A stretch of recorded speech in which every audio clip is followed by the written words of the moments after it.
Donc pour l'instant, on a vu les petits outils de base qu'on pourra animer plus tard et rentrer un peu plus en détail là-dedans. Mais on va voir aussi qu'on peut importer des images. Donc ici, toujours le même principe, fichier, importer. Et là, j'ai mis mes images ici, à même mon bureau. Donc je les importe ici tous les quatre. Ok, donc il me les met tous en haut à gauche, toujours. Et ici, on voit déjà, pour l'animation qui va venir plus tard, qu'il me les a tous mis sur une timeline. Donc ici, je vais les placer exactement comme des éléments. Je les retrouve une fois de plus ici dans ma section éléments et dans l'onglet images de ma bibliothèque. Les images ici ressemblent beaucoup aux outils de base, c'est-à-dire les carrés, les rectangles.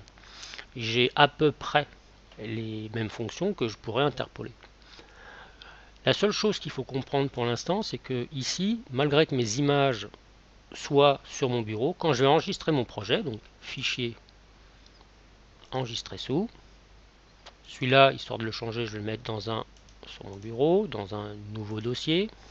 Je vais l'appeler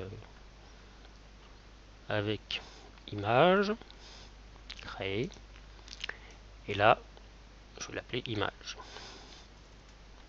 Essai, pardon, image. Voilà. Maintenant, je l'enregistre. Et ici, par défaut, on voit que sur mon bureau, il y en avait un petit peu en vrac.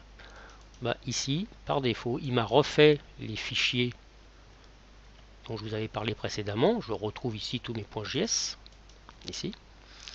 Et ici, automatiquement, il m'a créé un dossier en ramenant toutes mes images, ici, qui me servent pour mon site. Alors, j'aurais très bien pu aussi les cliquer et glisser directement de mon bureau.